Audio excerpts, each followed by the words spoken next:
Mettez-vous à côté de moi, vous savez, oui. Vous les plus grands, ce coup-là. Oui. Non, là, ça va. Bon. C'était quoi? Bon. Vous savez que chaque vendredi, chaque vendredi, Julie vient nous faire une séquence de... Ah bah elle est là, regardez, elle est là, la caméra. Hop, ah bah elle est là. Julie, donc. Non, elle est plus là. Elle est plus là, elle est là. Elle est là, voilà, Oui. voilà. Chaque vendredi, Julie vient nous présenter une séquence de maquillage à la mode.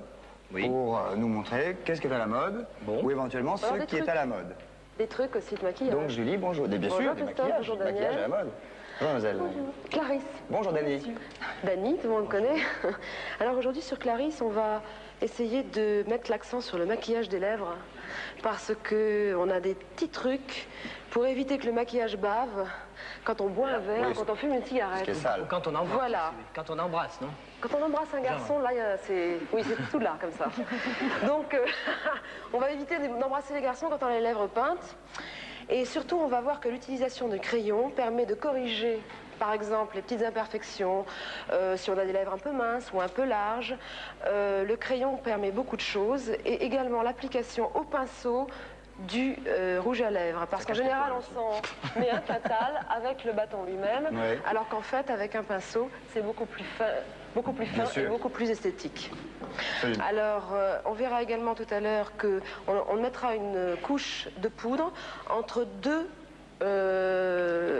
Entre deux. passages de rouge à lèvres, entre deux maquillages de rouge à lèvres. On met un coup de Voilà. rouge à lèvres, un coup de poudre, un coup Ce de qui rouge à permet lèvres. de tenir parfaitement bien Ouais. votre soirée, Ouais, et ça épaissit les lèvres, en impeccable, plus. sans baver. Et le plâtre, t'as essayé déjà? Non, Non, c'est pas... C'est Alors, moins joli. c'est pour rire, C'est moins c'est pour joli. Oui, non, bah, bien sûr, of course. Bon, alors, Christophe, toi, les lèvres, tu trouves ça comment, maquillé? Perso, Perso, ouais. voulez-je laisser au pinceau? Non, perso. Bah, moi, au crayon, pour que ça enlève les petites imperfections. Bah, ça cache les poils. Puis ça casse les poils. Oui, Là, il faut mettre vraiment du plâtre pour cacher les poils. Ok, Julie, nous allons vous laisser bien entendu travailler ardemment jusqu'à la fin de cette émission. Nous allons voir le résultat sur cette charmante...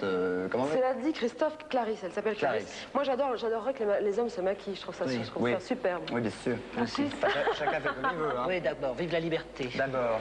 Alors, qu'est-ce que nous allons faire maintenant? On va rencontrer quelqu'un qui est de la rédaction du directeur de Rock'n'Folk, on peut le dire, qui s'appelle Philippe Keklin. Ah, qui est plus que ça, qui est un des fondateurs, je crois, si je ne dis pas de bêtises, avec un autre monsieur qui s'appelait Philippe Paringot. Il va nous dire si j'ai dit des bêtises. On va le voir tout de suite. Voilà. Tout de suite.